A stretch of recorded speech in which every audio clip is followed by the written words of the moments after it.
തീർത്ഥാടന കാലത്ത് ഏറ്റവും കൂടുതൽ തിരക്കനുഭവപ്പെടുന്നത് വിശുദ്ധവാരത്തിലാണ്. ചെറുതും വലുതുമായ കുരിശുകൾ വഹിച്ച് അനേകം പേർ മല കയറും. കാൽനടയായി ദീർഘയാത്ര ചെയ്തുവരുന്ന തീർത്ഥാടകരും ഒട്ടേറെയുണ്ട്.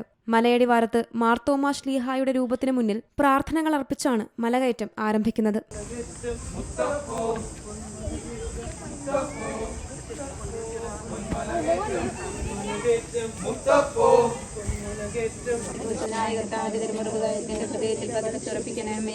കുരിശും വഹിച്ച് കാൽവരിയിലേക്കുള്ള യേശുവിന്റെ യാത്രയിലെ 14 പ്രധാന സംഭവങ്ങളെ പ്രതിനിധീകരിച്ച് പാറക്കെട്ടുകൾ നിറഞ്ഞ മലമ്പാതയിലുള്ള 14 വിശുദ്ധ സ്ഥലങ്ങൾ പിന്നിട്ടാണ് തീർത്ഥാടകർ മലമുകളിൽ വിശുദ്ധന്റെ തിരുശേഷിപ്പ് സൂക്ഷിച്ചിട്ടുള്ള മാർത്തോമാ സന്നിധിയിലേക്ക് എത്തുന്നത്. അവിടെ എത്തുമ്പോൾ ആനകുത്തിയ പഴയ പള്ളിയും പാറപ്പുറത്തെ അദ്ഭുത ഉറവയും കാണാം.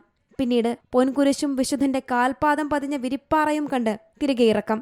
തീർത്ഥാടകർക്ക് വിപുലമായ സജ്ജീകരണങ്ങളാണ് ഒരുക്കിയിരിക്കുന്നതെന്ന് വികാരി ഫാദർ ജോസ് ഒഴലക്കാട്ട് വ്യക്തമാക്കി. മലയാറ്റൂർ തീർത്ഥാടനം മുൻവർഷത്തെ പോലെ ഈ വർഷവും ഏറ്റവും സുഗമമായ രീതിയിൽ നടത്താനുള്ള ഭൗതികമായ ക്രമീകരണങ്ങളെല്ലാം ഇതിനോട് നടത്തിയിരിക്കുകയാണ്.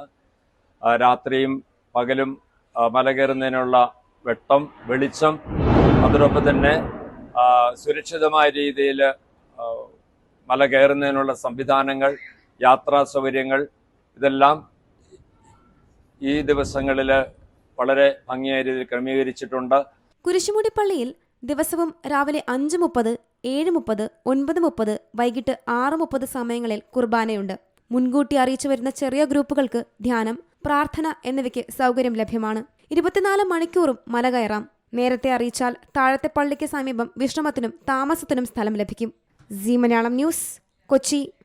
ഏറ്റവും പുതിയ വാർത്തകളും വിശേഷങ്ങളും വിരൽ തുമ്പിലറിയാൻ സീ മലയാളം ന്യൂസ് എല്ലാ ഡിജിറ്റൽ പ്ലാറ്റ്ഫോമുകളിലും ലഭ്യം.